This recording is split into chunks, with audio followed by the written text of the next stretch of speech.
Welcome back, everybody. Clearwater Jazz Holidays, Young Lions Jazz Master Virtual Sessions, John O'Leary. Hey, hey, hey. Hey, I've been hanging out with John all day today, doing a bunch of fun things, listening to him uh, just jam out on all kinds of instruments this morning. It was a good day.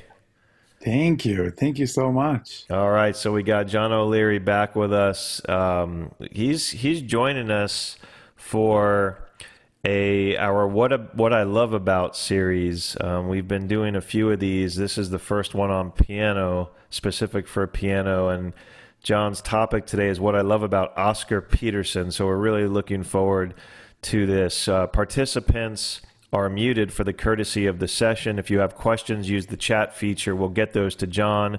We record these sessions for the purposes of Clearwater Jazz Holiday Education and Outreach. If you go to our website at clearwaterjazz.com, click on the Education and Outreach section, and that will take you to the Young Lions Jazz Master Virtual Sessions. You can click on the studio. After these live sessions, they get recorded and the videos are archived in the studio. That's brought to you by Blue Water Wealth Management Group at Steward Partners and Duke Energy. And you can also listen to all of these sessions as well as some other jazz holiday programs on the Young Lions Jazz Master Virtual Sessions podcast, brought to you by our friends at Marine Max Clearwater. There you're going to find a lot of John's previous sessions, which are really, really good. He started off with his colleagues with the band La Lucha, and they did a history of rhythm session. But John's done a whole bunch of other sessions, including an approach to jazz harmony on piano, piano technique in jazz, how to develop a language for improvisation on piano, how to develop rhythmic ideas to improvise better, how to create melodic lines for improvisation, how to use block chords. And now we've got this John coming back and joining us for this What I Love About series. It's going to be really, really great. So let me tell you a little bit about John. I'm going to turn it over to him in just a moment. He's a Mexican-American jazz pianist and neuroscientist. Yes, you heard me right. Jazz pianist and neuroscientist.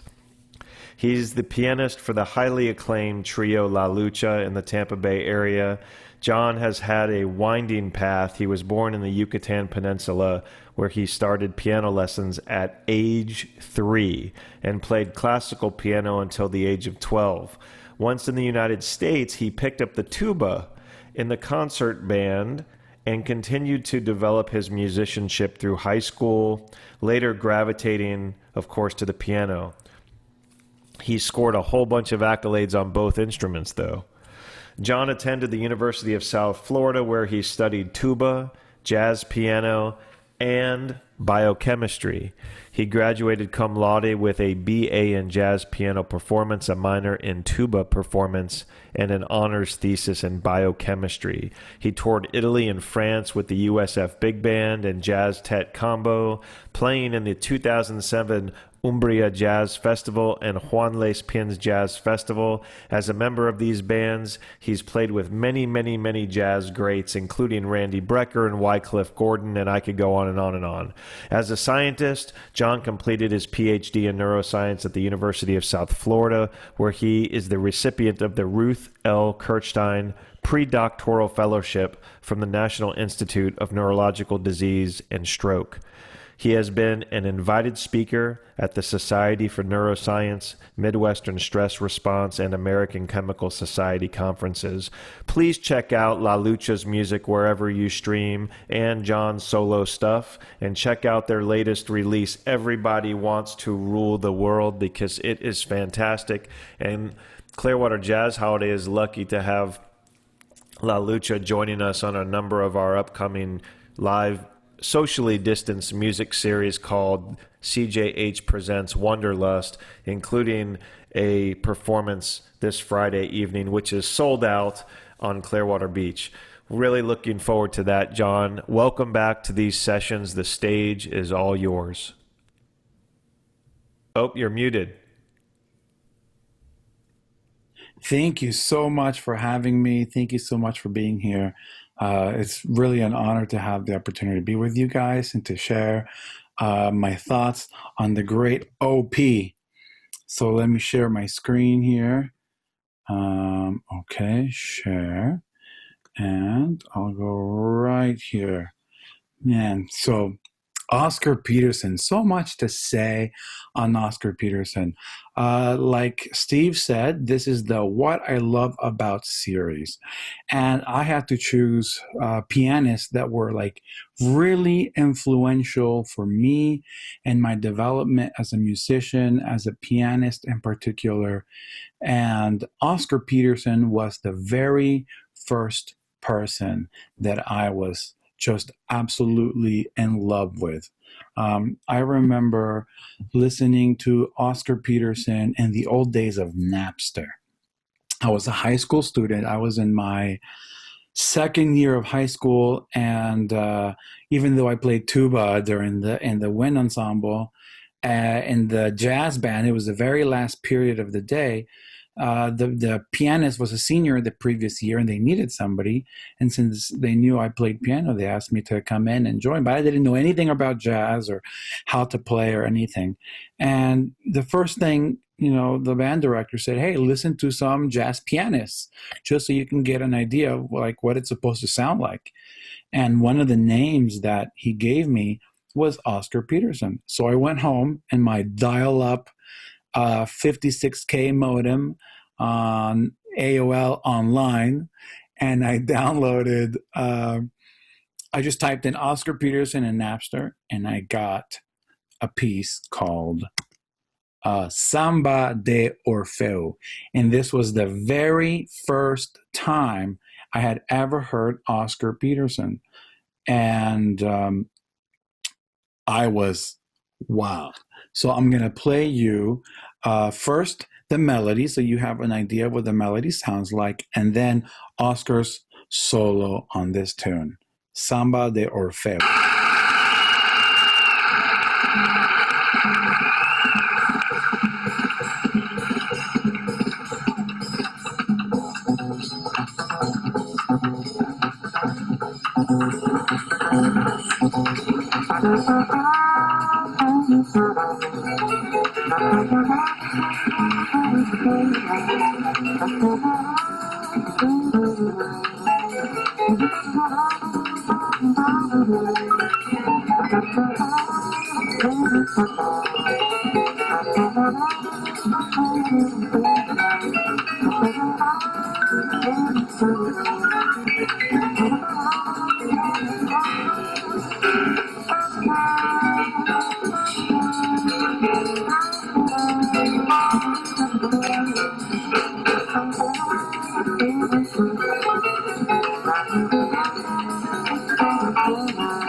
Gosh, it's so hard to press pause in that moment because Clark Terry is about to rip an awesome solo. Clark Terry is incredible. So right there, you see Joe Pass on stage, Clark Terry, Milt Jackson, Clark Terry on the flugelhorn, Milt Jackson on the vibraphone, NHOP on bass, Ronnie Scott on tenor sax, and I don't know who's on drums. I'm sorry. So then his solo is at 10 minutes and 30 seconds. Everybody takes a very healthy solo in this piece. And so right off the bat, I am just like blown away by all these great musicians and really frustrated at my inability to just sit down and play what they're playing. I couldn't just, I didn't have slow down software. I didn't know that I was supposed to do that, or I was just trying to play what they were playing, and it was going so fast, and I could hear it, but I couldn't emulate it, and it was so frustrating for me.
Wow, he was sweating. He was sweating. There was the reason why he was sweating, because he was burning it up. So this is like, after hearing the solo, I was in tears. You would think I would be like, "Whoa, my gosh!" No, I was in tears because I felt like, why can't I do that? It was the weirdest thing. I had this like jealousy that and respect all at the same time. Like, I want that, and I want it so bad. All I could feel in that moment was like tears of like wanting to possess that ability and those skills, and also to be effortless in that way, the way Oscar is. And like, as you can see, he's a force. He's an incredible force. The way he plays with so much huge sound, and time is so great, and his approach is so unique. He sounds like Oscar Peterson. You don't, without a doubt, you just listen to 2 seconds, 1 second, you go, "Oh, that's Oscar." There's no thinking about it. So then that Christmas, my mom bought me this book, Oscar Peterson Note for Note Transcriptions of Classic Recording. And boy, I tried, but I was not ready. I didn't have the patience to sit down and work at it note for note. He had massive hands. I mean, massive. I was like 15, 16, 17, and I couldn't play. For me, it felt like such a daunting task. It was more stressful looking at it than it was listening to it. So at my own peril, I did not study Oscar Peterson the way I should have in those times. But he's really, truly, truly a wonderful musician. He was born in August of 1925, so that makes him older than Bill Evans by just a little bit. And he's also a little bit older than Dick Hyman, and but not by much. And these guys, they were all contemporaries. They all from an era of the development of swing, and to bebop, to modern. They were there for all of that. I mean, in 1940, he must have been, 15, right? So bebop is happening from 1940 to 1945. It's like the birth of bebop, and he's 15 to 20. So this is the popular music of the time in his developing years. So you can imagine he was heavily influenced by bebop. But before there was bebop, he had to study the people that came before him. And so, he didn't study Herbie and McCoy Tyner because those guys are afterwards. So you have to think he's one of the earlier jazz pianists that we have in history.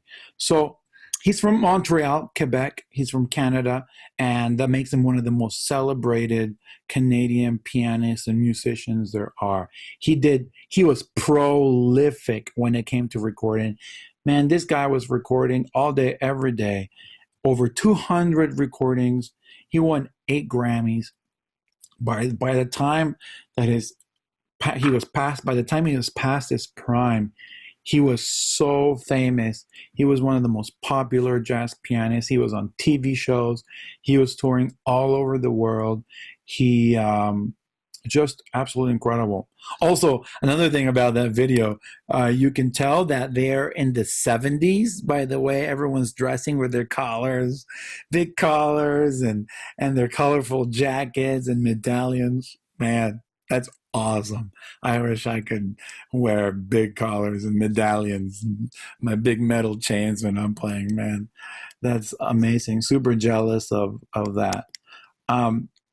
So as you can imagine, him being he had a sovereignty over his own playing, and he was such a wonderful and virtuosic player. So virtuosic, so talented. He could play. He had so much technique, and he knew how to use it so tastefully that he influenced a tremendous amount of people. Virtually everybody after him knows who Oscar Peterson is, and if it's not deeply influenced by them, at least they acknowledge his influence and what he meant and what he did for jazz music. So here's a list of some of the people that he influenced: Hank Jones, Clark Terry, Billy Taylor, Christian McBride, Mulgrew Miller, Russell Malone, Lewis Nash, Houston Person, the great Houston Person, Mary McPartland, Renee Rosnes, Freddie Cole, Wynton Marsalis, Eldar. So all of them came together at a concert in 2007 at the Carnegie Hall. It was a tribute for Oscar Peterson. And I happened to be in New York when this was happening, and I just saw it I believe in Hot House magazine, or one of those jazz places where they put all the jazz concerts in one place. And I had to be there because the concert was supposed to include Oscar Peterson. He was supposed to be there.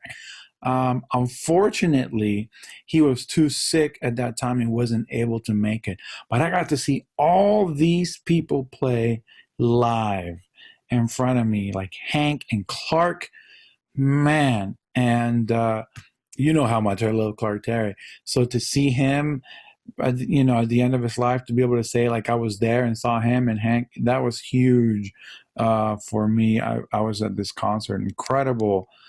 Super sad that he wasn't there. But so he was influenced by all these pianists that came before him, including Teddy Wilson, Nat King Cole, James P. Johnson, and Art Tatum. And here is a picture of Art Tatum, especially later in Oscar Peterson's life. He was compared to Art Tatum a lot. They compared him a lot to Art Tatum because they have lots of similarities. The sovereignty over their own playing, a unique sound, an incredible technique at the piano. And although Art's sound is very different than Oscar's sound, they were they had so much technique, so many chops they could give away. You can have some chops, you can have some of my chops, and they would still be amazing. And because of that, a lot of people compare them to one another, even though I wouldn't say that Art Tatum was the most influential person. I mean, he was so much influenced by James P. Johnson because everyone learns from James P. because he was first, right? And if you're that old, if you're from the 19th century and you play the piano, the 20th century guys are going to learn from you because you were the guy everybody knew about. And he played ragtime and stride piano. And so if you wanted to learn jazz in that time, you started with ragtime and you started with stride piano. And so did Art Tatum. And Art Tatum and Oscar Peterson were actually good friends. They were very close. And there's a lot of stories about Art Tatum and stories about Oscar Peterson together, because Art Tatum was a very intimidating pianist. He had so much technique. I mean, he had so much technique that people were scared that they have to play after him or take a solo after him. They wanted to open. If by all means they could play first, and then they could sit down and say, okay, here's the guy. He was like, when Art Tatum walked in, it was like God was walking in. And so such an intimidating force, you can imagine what I felt listening to Oscar Peterson. That's what Oscar Peterson felt listening to Art Tatum. I imagine that he wanted to be that, and it was I imagine it was a driving force to practice harder and develop his technique to the fullest. So just so you can get an idea, let me skip here. Let me skip to this slide so you can have an idea of what Art Tatum sounds like.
So that tells you something, right?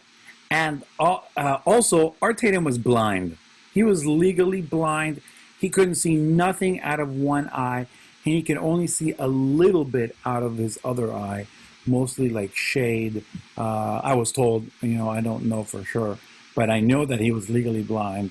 And so, dang, I don't know how he can just pick up his hand and they fall on the piano and it sounds amazing. Practice, that's how. And so another thing about Oscar Peterson is that he was like Art Tatum. He was very studious, and he knew all about the different styles of the people that came before him and really influenced them, and he grew up listening.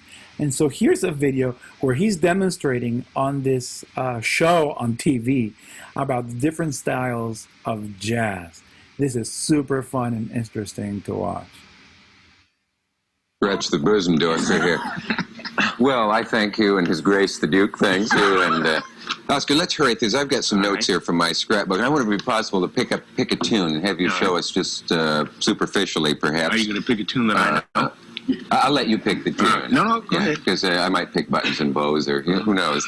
And if you could just show us some of this, what I think are called stylistic trademarks of other pianists. Mm-hmm. Now, what do we mean by the phrase "the stride piano of Art Tatum"? The stride piano of Tatum or people of that era is the ability to play the background for yourself and make it work like a rhythm section.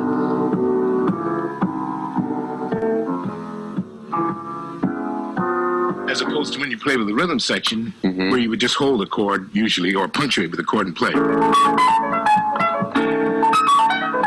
Because the drummer is playing and the bass player is playing.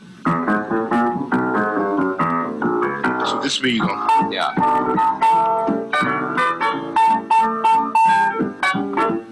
So the right hand is really the instrument and the left. And so as you can see right there, you can see, okay, this guy really has studied styles from the beginning. And when you go to jazz school, they don't start at stride, right? You start at Charlie Parker. And so, you know, there's something to be said when you go even farther back and you learn these basic linguistic patterns of jazz. Like, you can appreciate the history and where it comes from. And is putting the rhythm section out of work. That's right. That's the idea. Okay. What else did I put down here? Oh, yeah, here's something I wrote. Note of. Talking about influences on you, and quote, the two-fingered percussiveness of Nat Cole. Oh. Could you show the two-fingered percussiveness? Yeah, Nat would do this sort of thing. The TPC.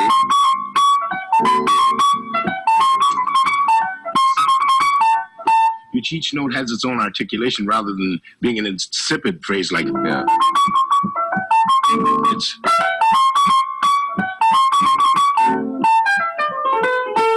And he used mostly the front end of his hand. And emphatic like that. It was very emphatic. Sort of, it was articulated like you do in speech. Then the music running all over. That's part of the sentence. The other part they could hear in your early influence was the lyric octave work of Earl Garner. Oh, they're talking about the full chords like this, where Errol used a handful of chords to play melody. If he was going to play Getting Sentimental, he might play it like this. And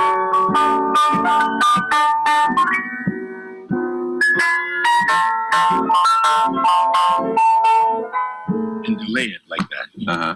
And as I said on another show, you have to know how to be able to do the proper delay so it doesn't sound false. Since you did... That's a true story. Errol Garner could play two different tempos in one hand and a different tempo in the other and keep it together. I have no idea how he did that, but that's neither here nor there. That's for a different session. In the airline, you better not name the other show. I won't. What was it, run by a middle-aged man with white hair? No. Oh, okay. But what about the relaxed block chords? Or would that be a typo for black chords? No, I guess not in George Shearing's case. Not in George Shearing. George Shearing used this kind of thing.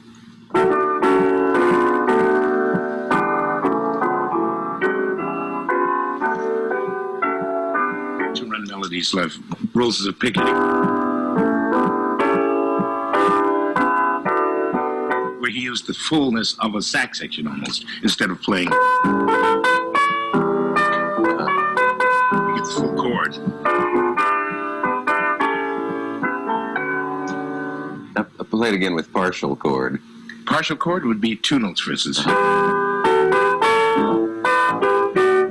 It's much more sparse. This is full. You know, it just occurred to me that I read so that you had given up singing because you sounded a little too much like a well-known singer. Don't say who it is. I'm not going to say. Let's see. Could you do a little bit of a Blossom Fell and see if the audience can tell who you sound like? I wish I could. Or what's that? Give Me a Kiss to Build a Dream On. No. Do you really sound like him? Well, it's debatable. Do you guys know who he's talking about? No. Oh my gosh. He has a whole album, which I included as part of, if you go on the clearwaterjazz.com, I believe. Is that the website, Lee? Clearwaterjazz.com. So you go to clearwaterjazz.com /education.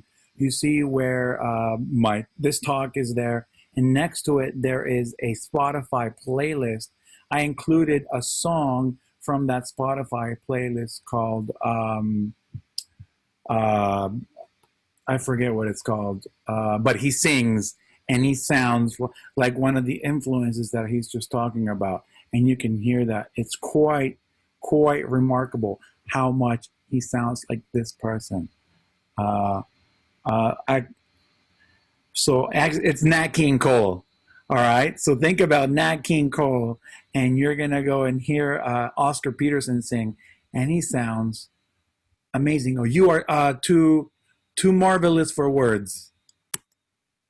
All right. So we played this. Okay. So thinking about the elements of Oscar Peterson, what makes Oscar Peterson him? As you heard in all those previous examples, he's got impeccable time. His time is really consistent, really good. His swing feel is really strong. He's very triplety. Ta ta ta ta ta ta ta ta dum ba bum ba bum. Some more modern jazz artists tend to be more eighth notey, ta ta ta ta ta ta ta ta ta, less triplety, and his swing feel. And he's super bluesy. He plays blues on everything. It's part of his makeup. He's, if you think about how early of a jazz musician he is, and how much the early music, how much he studied and how much a part of it, it makes complete sense that he writes in that style. And he has a song called Hymn for Freedom, or Hymn to Freedom. And so you can hear the church influence, you can hear the blues influence, you can hear the Duke Ellington influence, you can hear the ragtime and stride influence. So of course he's going to sound like a lot from that thing, because he's from an earlier period of jazz, and he's very rooted in tradition. And I think for any developing musician, especially a pianist, it's really important to be very familiar with those things. You don't have to play stride, you don't have to play the blues, and you don't have to play bebop, but you sure darn well should know how to do it, so that you are well rooted. You are well rooted and these elements of jazz piano. So then the third element here is flow. He has got an incredible flow. And by flow, I mean how one idea connects to the next idea. His flow was so good that he would play his own accompaniment sometimes. He wouldn't leave much room. So he'd play like a phrase, and instead of leaving somebody else to answer it, he would answer it himself, like down below in the keyboard, and then go to the next idea and start developing those motives and play that way. So it never feels like, his solos never feel like they don't go anywhere. Like, when you hear somebody and they start somewhere and it sounds good, it never really goes further than that. It already like they're already said what they're going to say, and it doesn't feel like they're going to say much more. It was never the case for Oscar. He always played great, incredible stories. He tells really great stories, and they're super hard swinging and very powerful. He played with a lot of power. Bebop. He was very highly influenced by bebop. Like I said, he was a teenager when that music was being developed. And so you can imagine he was really consuming it and trying to learn that stuff. But he doesn't sound like Charlie Parker. He doesn't sound like Sonny Stitt. He doesn't sound like Bud Powell or Monk. He sounds like Oscar Peterson. Like he found a way to take these elements, the elements of bebop, and apply them in his own way. And that really is the whole point of jazz. You copy other people, and so as to understand the framework from which they're creating their music, but then you don't verbatim copy them. You make up your own words based on their own alphabet. So you're still speaking English, but you're not gonna sound like Robert Frost. You're gonna sound, differently, so that you have your own unique way in which you communicate your ideas. So that's really incredible. We already talked about his incredible facility and how that came from probably, this is me putting in there, probably from not wanting to live in the shadows of Art Tatum, and being second fiddle. He wanted to be great in his own right and have people want to listen to him because he was great, not just, and being more imitating of other people and their style. And as I just showed, he was a master of older styles, and he implemented that as part of his sound and who he was. So these are like big, basic framework for what Oscar Peterson sounded like. So let me show you a really great virtuosic performance of him playing a Duke Ellington tune called Sea Jam Blues.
That was just the introduction.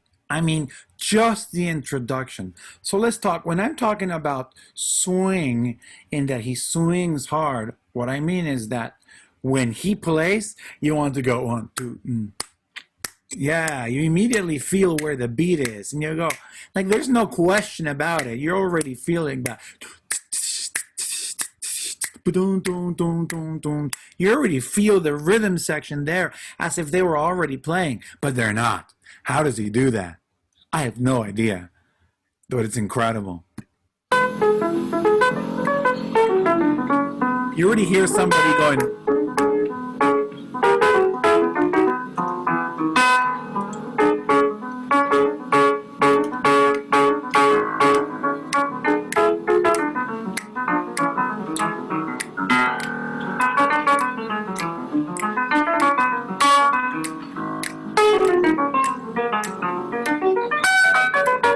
Right. So then I talk about him being very bluesy. So just about everywhere in this, you can hear lots of riffs based on the blues scale. Right there.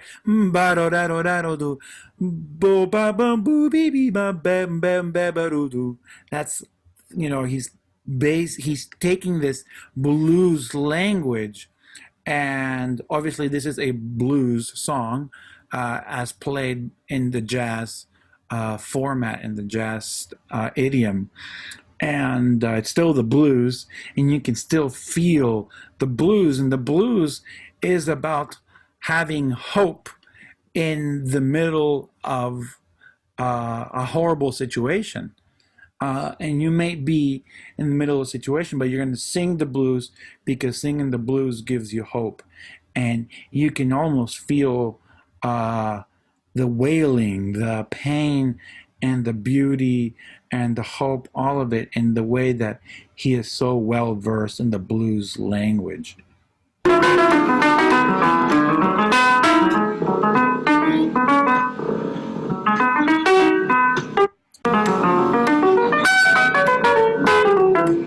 So once he plays these linear patterns, that's very characteristic of bebop playing. So here he's got this little pattern that he plays.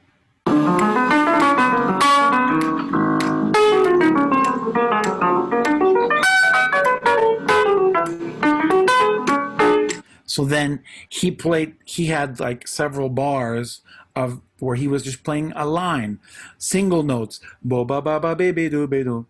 And then when he's playing these single lines, this is very characteristic of bebop time. And he's taking some of these concepts of bebop harmony and linear playing and putting it in a Duke Ellington tune. And then he goes back to playing bluesy.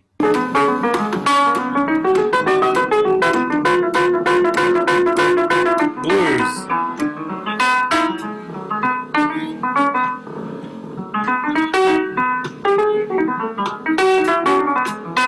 There he was very developing a theme and kind of playing on that motive and developing like Sonny Rollins would, or like Ben Webster would, or Sweets Edison.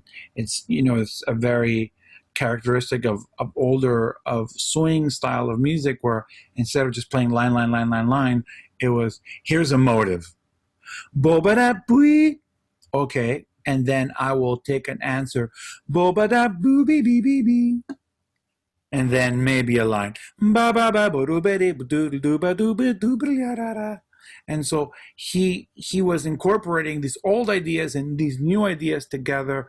And I love that, pulling from polar opposites, from bebop, the modernists in that era, and then the old school, the blues, the root of where jazz comes from. So I find that really wonderful. So then another piece that I listened to a lot was a tune called Au Privav. Au Privav. A-U, and that's one word, and then P-R-I-V-A-V-E, Privav. I'm not sure what that means, but it's a blues head written by Charlie Parker, and it's a bebop blues head, and it was one of those things that I got from Napster. And I remember sitting in my mom's, I would burn it into a CD, because we did those things back then. And that's how I know I'm getting old, because I talk about things that they don't exist anymore. Forget that I don't have any hair. Let's just talk about let's just talk about things that I used to do that don't exist anymore, right? Being the CD, for example, or downloading MP3s, and so which is a fairly modern thing, which is sad to say. So then I would sit in my mom's car. We had a Ford Focus, and with a CD player, which cars don't have anymore.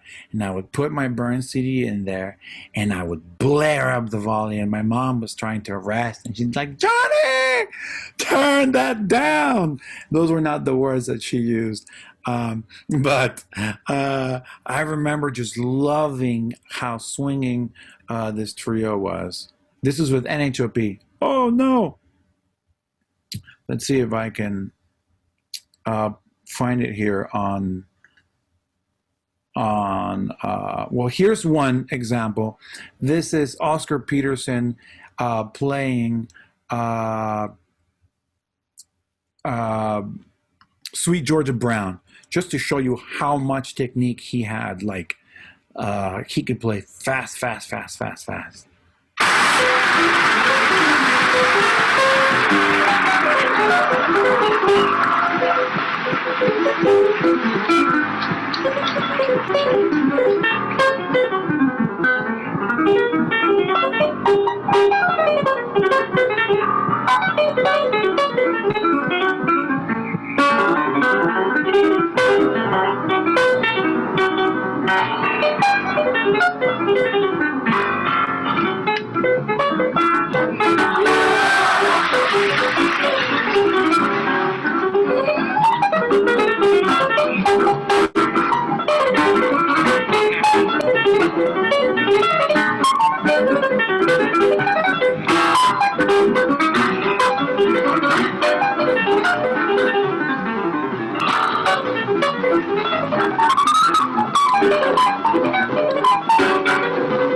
So that will show you something incredible. And then you know, he could do that also with stride piano. And that's why I wanted to show you that thing of Oscar Peterson playing Au Prival. No, it's here. I don't know why it doesn't work inside of this is the head.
Let me pause it right there, and I'll switch over to the section that I was thinking about.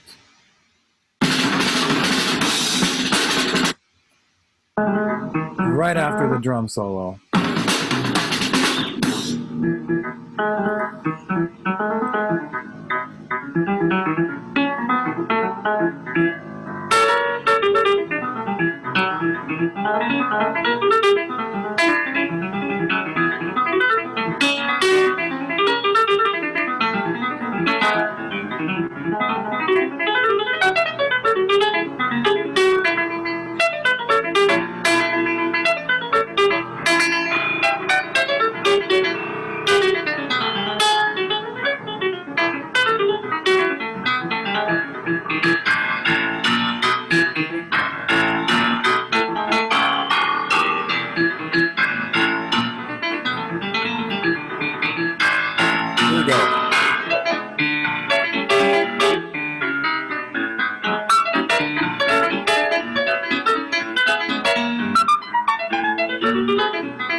I don't know that many young jazz musicians in their 20s and 30s that can break into a full stride in the middle of a solo. And so to me, that's really amazing. I admire that about him so much, his ability to be so well versed in in in in the history of jazz music. Let me see. Let me see if I can find. There it is. I'll put this down here, and I'll go back here. Okay. So this is there's a great article about Ethan Iverson and Miles Davis. So Miles Davis was a big critic of Oscar Peterson. And as you can imagine, their approaches were completely different. And so, yes, Oscar Peterson was a force to be reckoned with, but he also had some limitations, in the way that he was very niche to what he did, right? He wasn't versatile in the way that modern jazz pianists are. So, but here is an example of something very well written that can describe what Oscar Peterson sounds like. Major elements of his style include a precisely calibrated piano touch. Indeed, right? Like, no arguing that.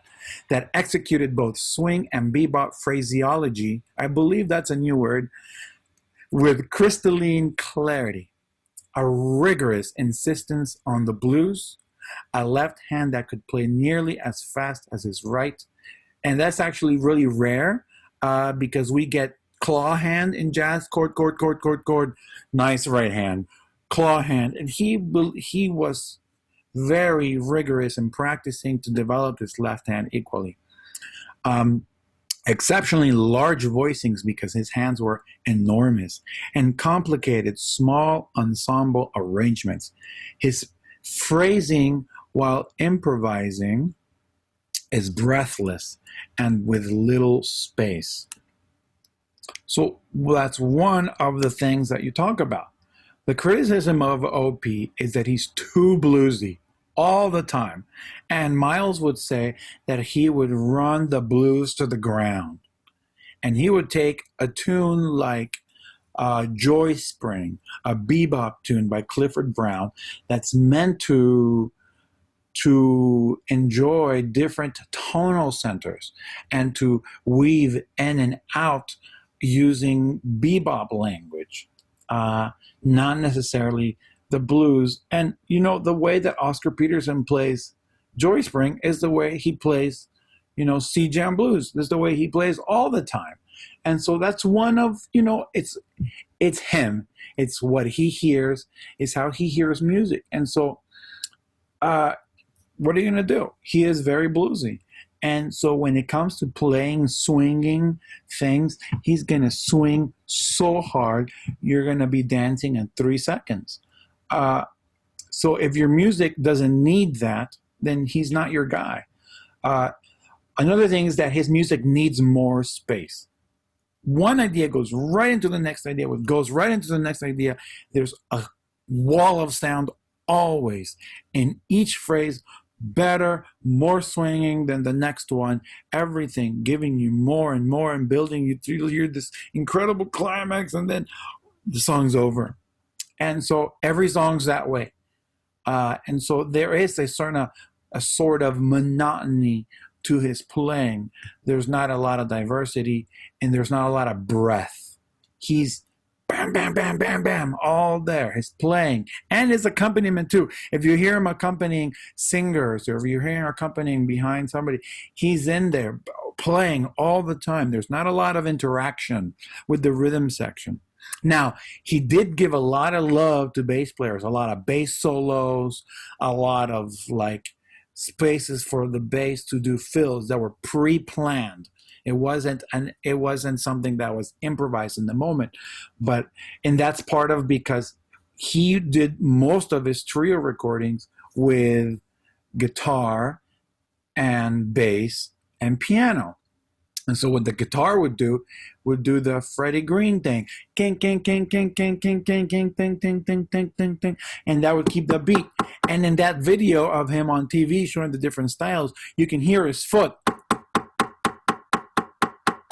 He tapped his foot to the beat every time, and it was super loud, and you can hear in all the recordings of him. Dun, dun, dun, dun, dun, dun. It's so funny. I wonder if he ever took his shoes off to do a studio recording. I don't know. But that was part of how that was his thing. And you can't argue with his great time and his great feel. But not a lot of rhythm section interaction, specifically the drums. I mean, there's a reason why he didn't play with these burning jazz drummers, because there's this feeling that he was kind of in control of the beat. He was in control of the pulse, of the breath of the song. Like, it was him. He was the thing. And no one was going to take away from that.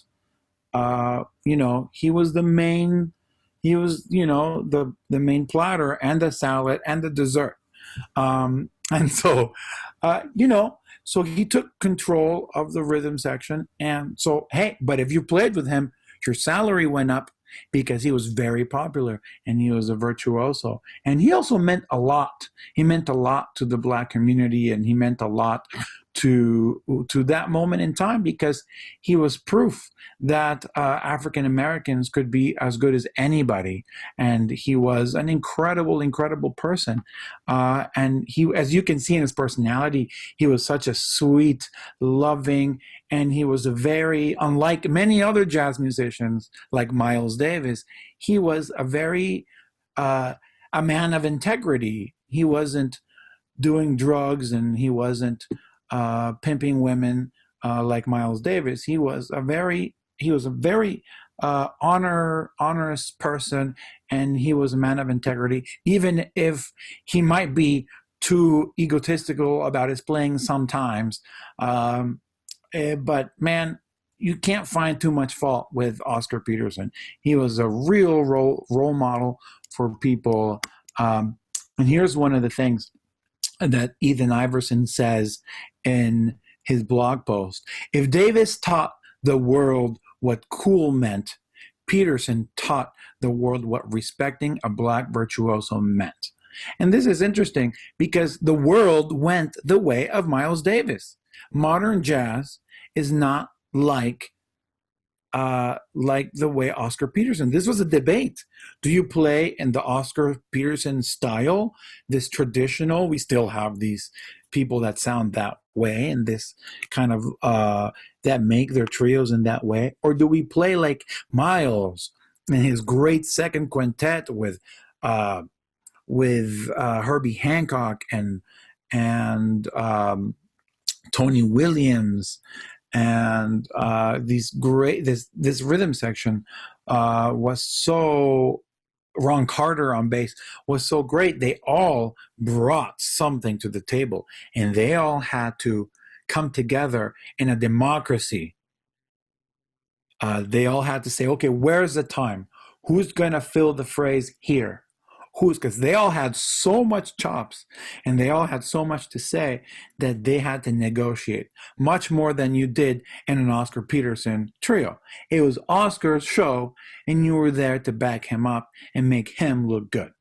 So very different ways of looking at jazz and performing jazz. And ultimately, Miles won that debate from the artistic, aesthetic point of view. But let me finish here this quote. Miles Davis surely would have appreciated what it took and what had to be overcome for a Black jazz musician to demand and get his own Bosendorfer Imperial Grand wherever he played. So if you wanted Oscar Peterson, you had to pay for his piano to be delivered at your club and tuned, because that's what he played. He played a Bosendorfer Imperial Grand wherever he went. And I got to say, that's pretty Awesome.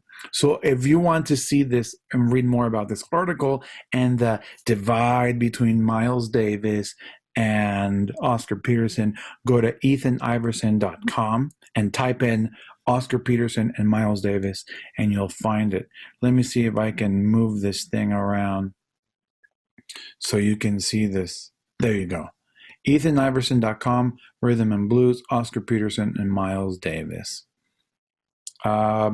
And that is what I have for today. I hope you enjoyed it, and I hope that you come away from this learning something new or having an interesting perspective about Oscar Peterson. He is one of the greats, and he is one of my favorites, and I listen to him a lot, and I listen to him often, and I never forget where I came from. And he's the first guy that made me go, I have to be a jazz pianist. Wow, man, that was awesome, John. Thank you so much for investing all of the time.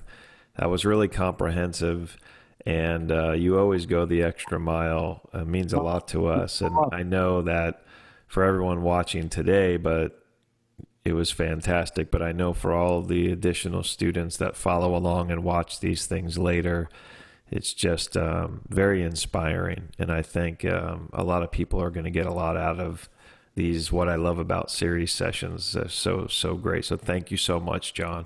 Oh, thank you so much. It's an honor, really, and I want to make sure that people get their time's worth. They're spending their valuable time here with us, and I really appreciate that.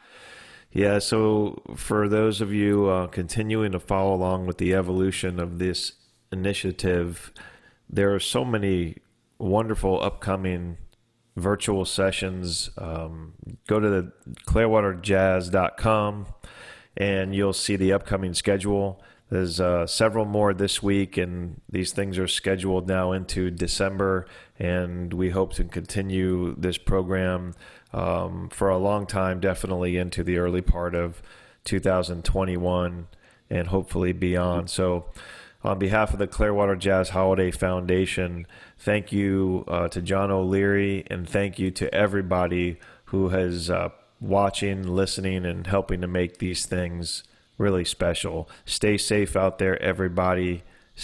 Be well, keep playing, and we'll see you soon.